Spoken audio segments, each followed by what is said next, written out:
Hi, everyone. Okay. I know also there's a time limitation today, so we will make sure everybody is where they need to be when they need to be there. Good morning. I just wanted to note at the top I'm wearing red today in honor of National Wear Red Day and American Heart Month. Heart disease is the leading cause of death in the United States, claiming the lives of 650,000 people every year, with a disproportionate burden on communities of color. The president is committed to supporting Americans in their efforts to achieve better heart health and closing the racial gaps in cardiovascular disease. That's why we're taking a whole-of-government approach to reduce diet-related chronic diseases and encourage every American to live a healthy lifestyle. The president has also called on Congress to launch his ARPA-H initiative, which would invest billions of dollars in preventing, detecting, and treating cancer, cardiovascular conditions, and other deadly diseases. And there are a number of other red wearers today in here too. I don't want to speak to what you picked out of your closet, but maybe you're recognizing the same thing. Also wanted to note that a new competition and supply chain announcement that came out yesterday, I should say, from the Justice Department and the U.S. Department of Agriculture. They launched farmerfairness.gov, a new online tool that gives farmers and ranchers a one-stop shop for reporting potentially illegal practices in agricultural markets. As the president noted when he met with farmers and ranchers last month, the meat processing industry is highly consolidated. Just 4 companies control most of the markets for beef, poultry, and pork. That gives meat processors enormous power over farmers and ranchers, and too often they use that power to exploit and underpay them. The launch of this new tool is a critical part of the Biden-Harris administration's action plan for a fair, more competitive, and more resilient meat and poultry supply chain.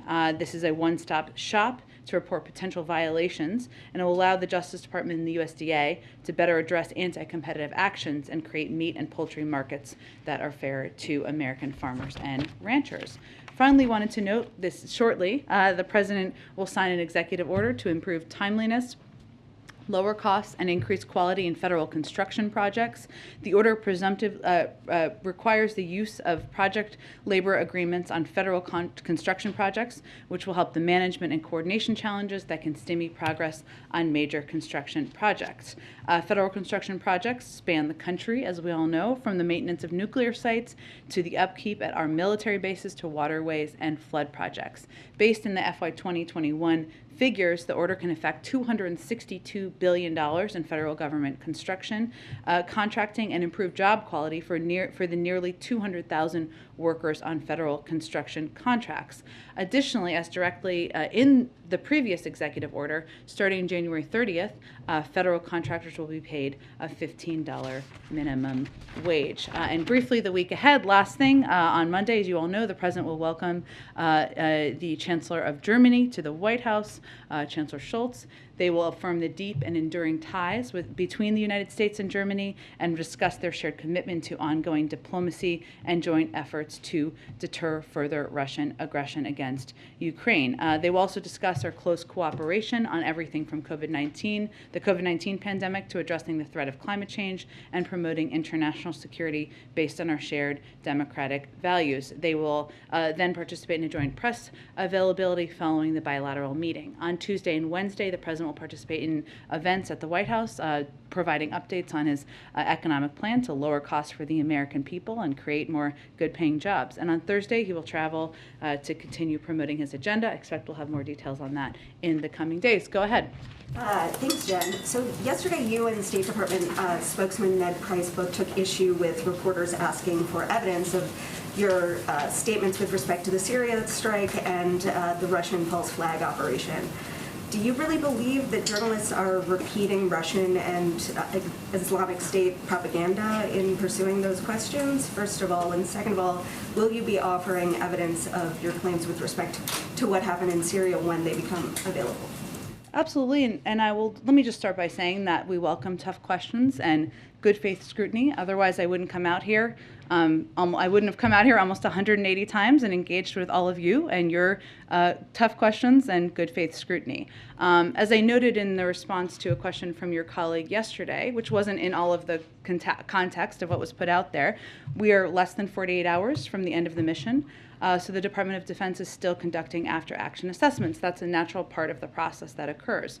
I also conveyed in my answer to the question the President directed his Department of Defense to take every precaution to minimize civilian casualties, and that we would release all of the information we could. And we absolutely remain committed to that, to answer the other part of your question. While I did not go into this level of detail during the plane gaggle, we also did a number of briefings. A number of you participated in yesterday to brief out a number of the specific details, including the fact that we sent out special operators at significant risk to themselves to minimize the risk of civilian casualties. Of course, that's different than doing a strike, which would not be as much risk to individuals involved. But obviously, these individuals were on the ground for a couple of hours as we briefed out. It would have been easier to do an airstrike. But as a result, we have firsthand reports from our elite service members who were on the ground and risked their lives to kill a terrorist responsible for the slaughter and enslavement of the Yazidi religious minority in northwestern Iraq in 2014, who bears responsibility for a recent set of attacks against the Iraqi security forces, and who took a terrorist off the battlefield who seeks to harm Americans. But of course, we respect and value the role of the press. Otherwise, again, I wouldn't be out here with all of you every day, and welcome the scrutiny, welcome the tough questioning. And as I said yesterday, of course, we will do everything we can to provide as many details as possible. But I think it's important, as people are trying to understand this, to note it is different having operators on the ground than an airstrike, where it's a different assessment after action.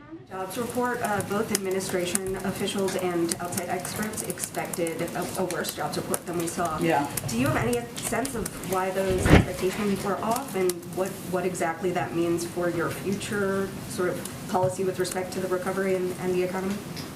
Well, what is also true, as much as we had a very encouraging jobs report today, and as we look back to the revisions made as a part of the report this morning, the largest year of job creation ever in American history. Those are certainly things we are proud of, the President is proud of, and we attribute that in part to the actions he took to implement a number of important policies. It is also true, and this is one of the facts that we have been pointing out over the course of the last couple of days, that Omicron forced around 8 million people to take time off of work, and that was during a period of time where it was measured. So that is also true. So some of these people who were sick would not have been counted in these job numbers. And that was a fact we just wanted people to understand as we were leading up to the jobs report. It is also clear that it's very challenging to collect, analyze, adjust the data during this time of the pandemic. We are very grateful to the BLS team that does that, and it's just incredibly challenging during an ongoing pandemic. But we think they've continued to deliver timely information. They've obviously continued to provide updates on a monthly basis when their assessments change. President Xi and Putin met on today, I guess, and released a pretty lengthy statement after that meeting. Moving a little bit further back from the meeting itself, how does the president view the relationship between China, Russia, Xi, and Putin through the lens of his broader foreign policy goals, agenda items, relationships? Well, the president views it as we have our own relationship with China. Secretary Blinken spoke to China's Foreign Minister Wang and underscored just recently, last week, and underscored the global security and economic risk posed by further Russian aggression against Ukraine, and conveyed that de-escalation and diplomacy are the responsible way forward. We've also conveyed that a destabilizing conflict in Europe would impact China's interests all over the world, and certainly China should know that. So certainly we have our own relationship where we engage directly at a very high level, as you all know, but our focus right now is continuing to unite with allies and partners to respond decisively if Russia further invades Ukraine. Are there any concerns about that relationship if it gets closer, if it becomes more intertwined in terms of U.S. posture and role in geopolitical spheres?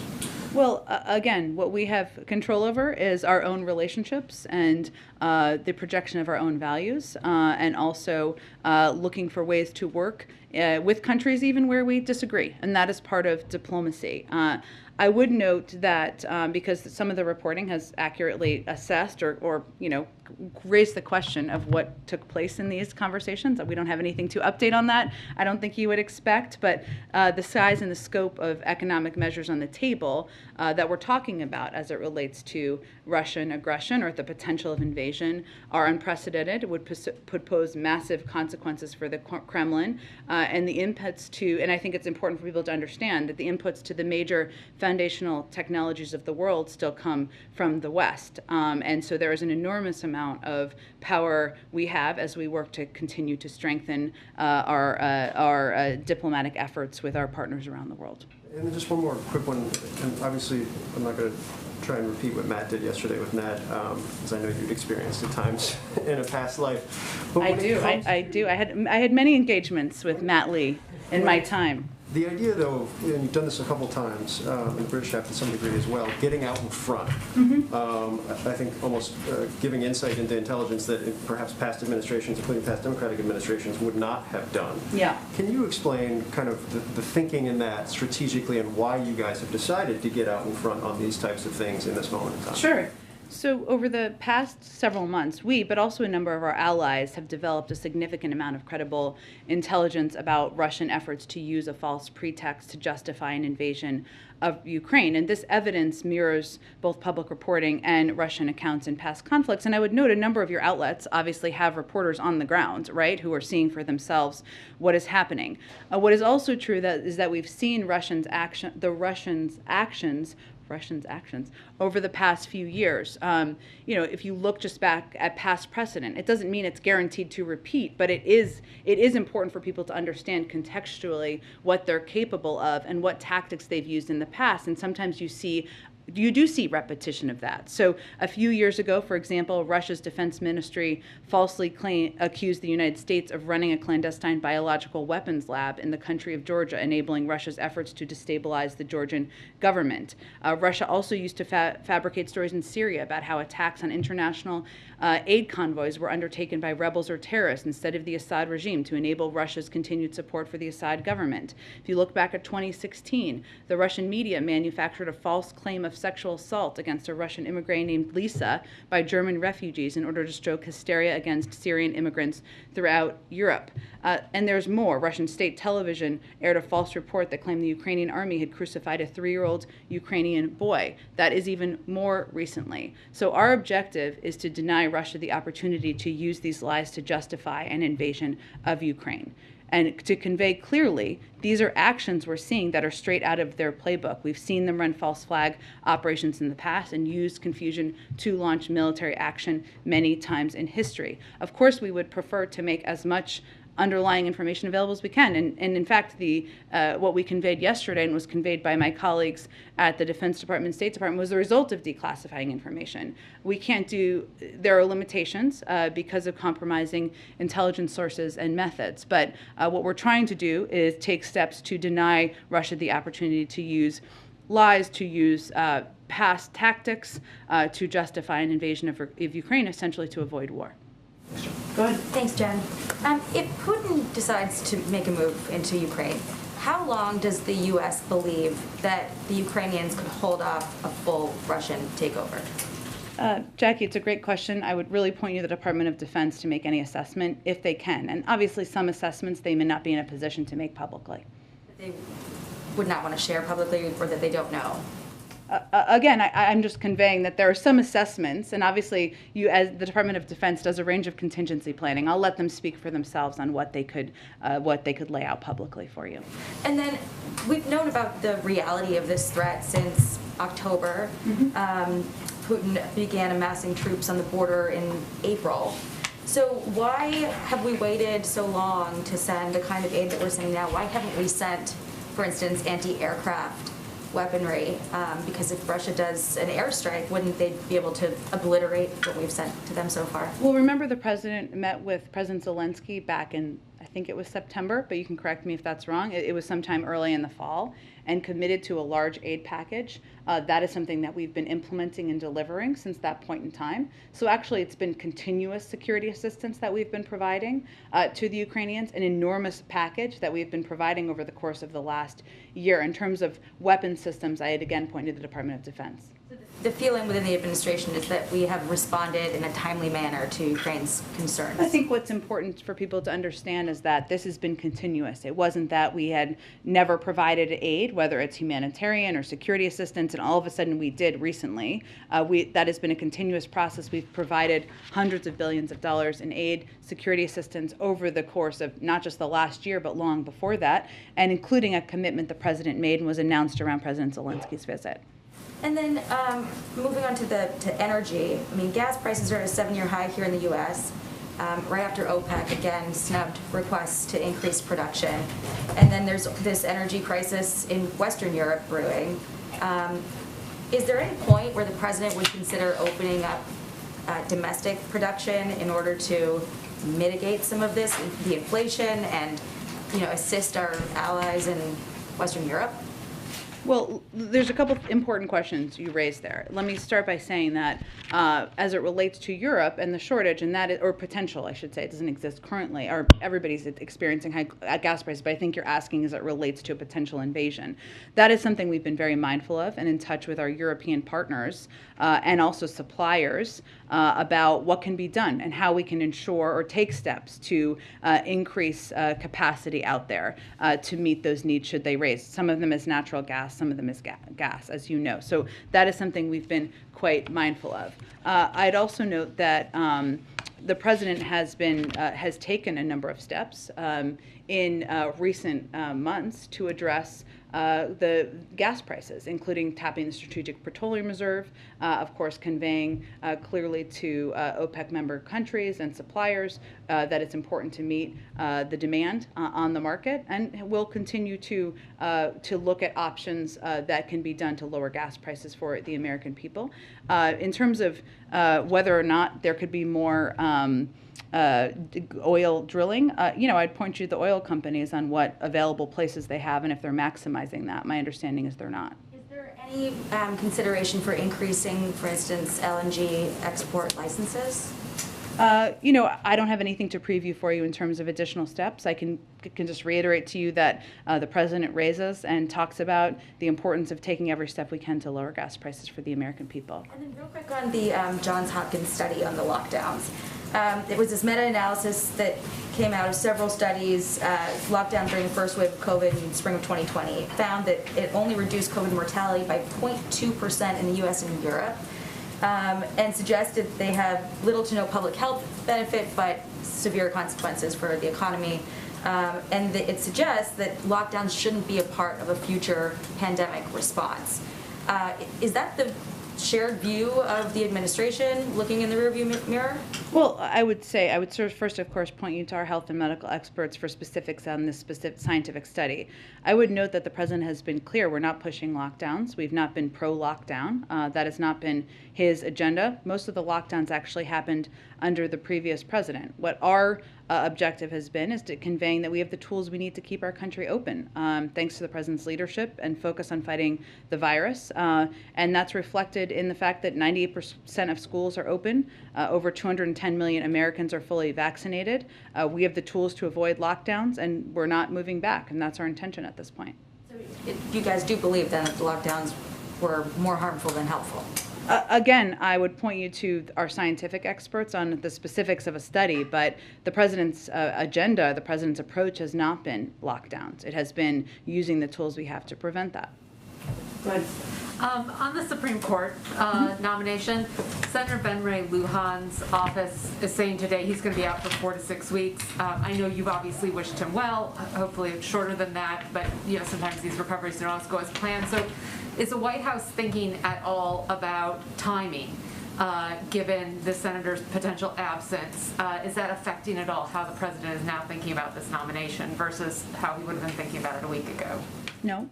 Okay. So everything is still on track for a pick by the end of February? Yep. All right. And I know you've been asked before, whether the president is considering Republican votes and whether he can get new Republicans on board. Is the response still the president's looking for the best candidate and not thinking about which votes that candidate can get? Yeah, but I would say it's important to note that the president's commitment above all else is to nominate a qualified black woman, to serve on the Supreme Court with impeccable credentials. And he thinks anyone he chooses should have the kind of credentials and be so qualified that they should be considered by Democrats and Republicans.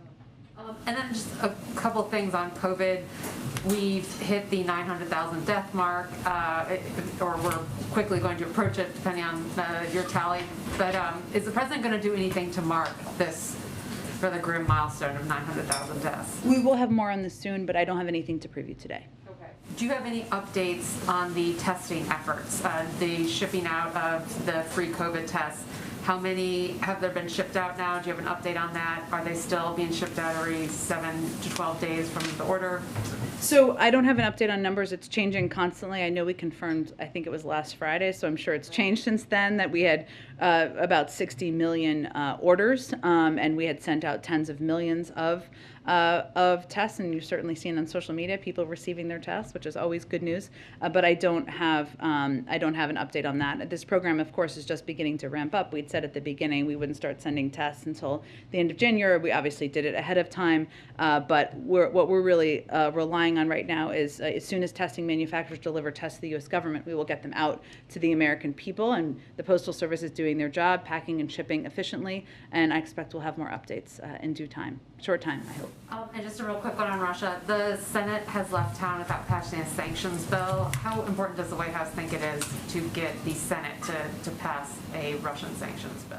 Well, we're in close touch with them, but it's not essential for us to implement sanctions, right? It's not required. And so we have prepared a devastating package of sanctions, economic sanctions, that would have an enormous impact on the Russian economy. It doesn't require congressional action, but we are, of course, working closely with them. Jen, we need to gather. Oh, okay. Sorry for it being so short today. I'll be around for a little bit if people have questions. Come on by. Thanks, everyone. Jen, can you say anything about the Russian oil deal with China? I don't think I have any additional comments about their meeting. I will see if there's more we can offer. I'm happy to do that for you. Would that undermine any potential I'm U.S. happy to get sanctions? back to you if there's more we can offer, Andre.